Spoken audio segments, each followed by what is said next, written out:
بسم الله الرحمن الرحيم الحمد لله رب العالمين والصلاة والسلام على محمد الأمين أعوذ بالله من الشيطان الرجيم بسم الله الرحمن الرحيم آج ہم انشاءاللہ سورہ 3 کا مطالعہ شروع کریں گے اور اس کے مختلف جو اس کے اندر مباحث ہیں یا اس کے اندر جو چیزیں وہ انشاءاللہ ڈسکس کریں گے کافی انٹرسٹنگ میرے خیال سے سورہ کے نظم کے حوالے سے اور اس کے جو مختلف تراجم کیے گئے اس لحاظ سے کافی انٹرسٹنگ ہے۔ اس میں آگے چلنے سے پہلے چونکہ ہم مطلب بیکورڈز آ رہے ہیں تو وہ ایک چیز تھی جو کہ یہاں پہنچنے کے بعد مجھے خیال آیا کہ یہ چیز واضح کر دینی چاہیے تھی کہ اس میں جو بھی ہم نے صورتیں مکمل کی ہیں وہ بہت حد تک وہ ان کو اگر گروپ میں کریں تو یہ تمام صورتیں جو مرحلہ اتمام حجت کی ہیں، یعنی وہ مرحلہ ہے جب حجت مکمل طور پہ تمام ہے اور اس لحاظ سے اللہ تعالیٰ گفتگو کر رہے ہیں اور بات کر رہے ہیں۔ مثال کے طور پہ سورہ 3 سے لے کر سورہ قریش تک کا جو پورا گروپ ہے صورتوں کا، یہ تمام کی تمام جو ہے تمام حجت کے مرحلے کی صورتیں ہیں۔ تو یہاں پہ جیسے مثال کے طور پہ سورہ 3 اور الگ سے سٹارٹ ہوتا ہے، یہاں پہ اللہ تعالیٰ جو چیز بتائیں گے اس میں قیامت کا اس بات ہے تمام حجت کے اسلوب میں، اگین میں آپ یہ آگے جا کے واضح ہو جائے گا انشاءاللہ۔ اس کے بارے میں قریش کے رویے پر ان کو تنبیہ ہے، پھر ان کے بڑے سردار کو سورہ الق میں اللہ تعالیٰ نے تحدید کی جو قرآن جیسی کتاب کے ذریعے سے تعلیم کے بعد بھی اپنی سرکشی پر قائم رہا۔ انشاءاللہ ہم سورہ الق میں دیکھیں گے۔ پھر سورہ جو قدر اور بینہ ہے اس میں ہم نے دیکھا کہ اللہ تعالیٰ نے قرآن پاک کی جو حیثیت ہے نذیر کے حساب سے اس کی عظمت کو بیان کیا، اور ان کی پشت پر کھڑے ہوئے جو قریش کی پشت پر کھڑے ہوئے اہل کتاب تھے کو ان کے اس مطالبے کی لغویت پر تنبیہ کی کہ قرآن کے بجائے ان پر ایک ایسی کتاب اتاری جائے جسے خدا کا کوئی فرستادہ آسمان سے ان کے لیے پڑھتا ہوا لے کر اترے۔ پھر جو سورہ الزلزال اور عادیات ہے، اگر آپ کو ذہن میں ہو تو اسی اسلوب میں اللہ تعالیٰ نے قیامت کے متعلق قریش کو نصیحت کی کہ اس کے بارے میں وہ کسی غلط فہمی میں نہ رہیں۔ فَمَن يَعْمَلْ مِثْقَالَ ذَرَّةٍ خَيْرًا يَرَهُ والی آیت تھی، تو وہ بتایا کہ وہاں چھوٹی بڑی ہر نیکی اور برائی پوری قطعیت کے ساتھ ان کے سامنے آ جائے گی۔ انہیں تنبیہ کی کہ لوٹ مار اور بدامنی کے ماحول میں محض حرم سے اپنے تعلق کی بنا پر جس امن سے وہ رہ رہے ہیں اور خدا کی جو نعمتیں اس گھر کے طفیل انہیں حاصل ہیں ان پر خدا کا شکر ادا کریں، اس کے دیے رزق میں سے اس کی راہ میں خرچ کریں، اس کے بجائے جو کچھ وہ کر رہے ہیں اس کے ساتھ انہیں سوچنا چاہیے کہ ان کا انجام کیا ہوگا۔ سورہ قاریہ دوبارہ قیامت کی تصویر بتاتی ہے اور تکاثر میں بھی، اور اس سے ان کی غفلت پر انہیں مؤثر اسلوب میں تنبیہ بھی کرتی ہے۔ پھر سورہ عصر میں خدا کا جو قانون مجازات ہے، یعنی سزا و جزا کا جو قانون ہے اس کے بارے میں بات ہے، اور اس کے حوالے سے ان کے سرداروں کو تحدید ہے، ان کو بتایا کہ ان کا جو دل ہے جس جگہ پہ ہے جس طرح وہ بیہیو کر رہا ہے تو آگ ویسی ہوگی کہ ان کے دلوں تک پہنچ جائے گی۔ اس سورہ فیل اور قریش میں دوبارہ اللہ تعالیٰ نے بتایا کہ کیسے میں نے اس گھر کی حفاظت کی اور کیسے بیت اللہ کی تولیت کی بنا پر انہیں قریش کو کس طرح کی نعمتیں حاصل ہیں، اور ان کے حوالے سے تلقین کی کہ ان کا حق اب انہیں ادا کرنا چاہیے۔ تو یہ مرحلہ اتمام حجت کی صورتیں جس میں ان کو ایک طرح کا فائنل الٹیمیٹم کے انداز میں بتایا جا رہا ہے کہ اب تم حجت ہر طرح سے واضح ہے، تم پہ اب کیا چیزیں آتی ہیں کہ تمہیں کیا کرنا چاہیے۔ تو یہ گروہ پوری صورتوں کا آخری اس مرحلے سے متعلق ہے۔ سورہ 3 اور سورہ الگ جو ہیں یہ دونوں صورتیں جوڑا ہے آپس میں۔ اس میں جو خطاب بظاہر نبی صلی اللہ علیہ وسلم سے ہے، لیکن اگین روح سخن جو ہے وہ عام طور پہ اس طرح کے معاملات میں جہاں پہ الفاظ سخت بھی ہوتے ہیں، کئی دفعہ جیسے آپ کسی ایک شخص سے اعراض کر کے اس سے کی طرف منہ کیے بغیر آپ بات کر رہے ہوتے ہیں، لیکن اصل میں آپ کا روح سخن بتانا اسی کو مقصود ہوتا ہے چیزیں، لیکن بات آپ بظاہر کسی اور سے کر رہے ہوتے ہیں۔ تو اسی طرح بظاہر خطاب رسول اللہ صلی اللہ علیہ وسلم کی طرف ہے، لیکن غور کیجئے تو قریش کے انہی سرداروں کی طرف ہے جن کی سرکشی اب اپنی انتہا کو پہنچ رہی تھی۔ مرحلہ دعوت اگین اتمام حجت کا ہے۔ سورہ 3 الگ دونوں جوڑا صورتیں ہیں، آپ دیکھیں گے ان میں بڑی سملیرٹی آگے کئی چیزوں میں آئے گی۔ پہلی سورہ خدا کے جس قانون مجازات کو ثابت کرتی، مجازات اگین سزا و جزا کے قانون کو دوسری میں اسی کے حوالے سے قریش کے بڑے سردار کو تحدید ہے کہ وہ اگر اپنی شرارتوں سے باز نہ آیا تو لازماً اس کی زد میں آ جائے گا۔ تو سورہ 3 کا موضوع روز جزا کا اثبات اور اس کے حوالے سے قریش کو تنبیہ ہے کہ ان پر خدا کی حجت ہر لحاظ سے پوری ہو گئی ہے، لہٰذا ضد اور ہٹ درمی کے سوا قیامت کو جھٹلانے کے لیے اب ان کے پاس کچھ بھی نہیں ہے۔ اس میں آخر میں ہے نا کہ وہ قیامت کو جھٹلاتے ہیں اور اللہ کا حکم کیا کافی نہیں ہے، یا اللہ کا فیصلہ کافی نہیں ہے۔ تو آج ہم انشاءاللہ سورہ 3 کا مطالعہ کریں گے، سورہ الگ کے بارے میں انشاءاللہ ہم اگلی دفعہ جب ہم اس سورہ پہ پہنچیں گے تو ہم پڑھیں گے۔ سورہ 3 جو ہے، میں اس کا سادہ ترجمہ آپ کے سامنے رکھ دیتا ہوں اور پھر ہم انشاءاللہ اس کی چیزوں پہ پڑھیں گے۔ ساتھ بھی اگر آپ عربی پڑھ دیجئے تو ہم انشاءاللہ پھر آگے۔ أعوذ بالله من الشيطان الرجيم. بسم الله الرحمن الرحيم.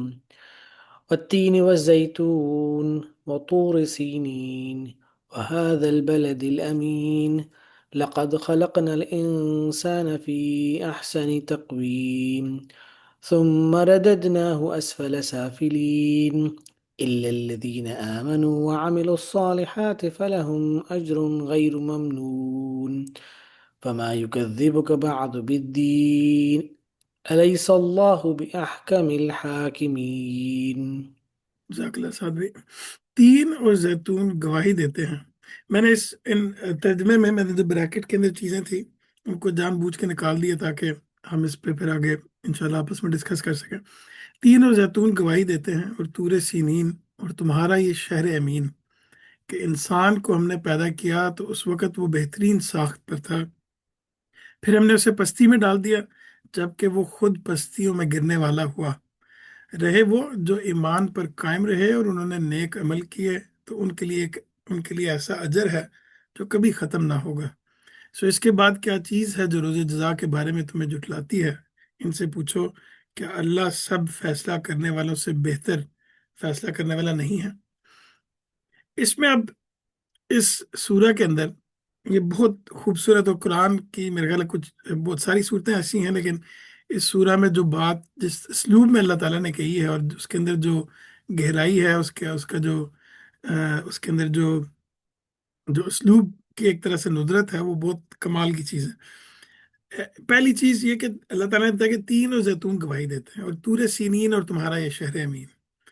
یہ آپ کے نزدیک یہاں تین تین عربی میں انجیر کو کہتے ہیں، اور زیتون سے کیا مراد ہے؟ عام طور پہ ایک خاص نقطہ نظر اس کے بارے میں ہے، لیکن آپ کیا سمجھتے ہیں کہ یہاں پہ تین اور زیتون سے کیا مراد ہے؟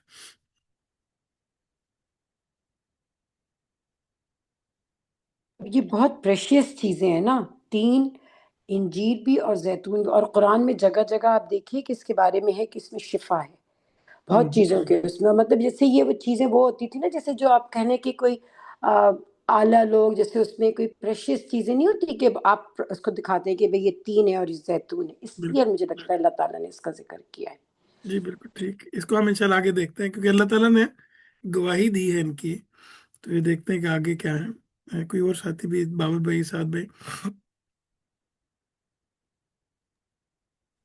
کیونکہ اس میرا میں خیال ہے جی جی اس میں میرا خیال ہے کیونکہ مکہ کا ذکر ہے تو ہو سکتا ہے باقی جو ہیں وہ بھی شہروں کی طرف اشارہ کر رہے ہوں۔ بالکل تین زیتون میرا خیال ہے شاید فلسطین، ارض فلسطین، جی جی طور بالکل، سینی میں خیال کیونکہ جو اس پہ بالکل جی یہ جو آنٹی نے جو چیز بتائی، عموماً تفاسیر میں اس طرح کی چیز بیان ہوتی ہے۔ جو لوگ بظاہر دیکھتے ہیں کہ تین اور زیتون تو اللہ تعالیٰ، اور کیونکہ پھر ہمارے ہاں یہ تصور بھی ہے جس کو بار بار ہم ڈسکس کر رہے ہیں کہ جب اللہ تعالیٰ گواہی کسی چیز کی دیتے ہیں تو وہ اصل میں اس وجہ سے نہیں ہوتی کہ ان چیزوں کے اندر کوئی بڑی وہ چیزیں مقدس ہیں، یا وہ چیزیں بڑی کوئی، یعنی وہ کوئی اچھی چیزیں ہیں، یا ان چیزوں کی خصوصیت کی وجہ سے۔ اصلاً وہ آگے جو بات کی جا رہی تھی اس پہ گواہی اللہ تعالیٰ دیتے ہیں۔ اب یہاں پہ ایک سوال یہ پیدا ہوتا ہے کہ اگر تو یہاں پہ انجیر اور زیتون کی گواہی دی ہے اور آگے دو شہروں کی اللہ تعالیٰ گواہی دے رہے ہیں، اور اس کے بعد جو بات کی جا رہی ہے کہ ہم نے انسان کو بہترین ساخت پہ پیدا کیا، تو وہ پھر آپس کا تعلق کیا ہے ان چیزوں کا؟ یعنی پہلے اللہ تعالیٰ دو پھلوں کی یا سبزیاں، یہ پھل کنسیڈر ہوتے ہیں یا سبزیاں، تین اور زیتون جو؟ جس بٹ میں اینی بیج ہوتا ہے وہ پھل ہوتے ہیں۔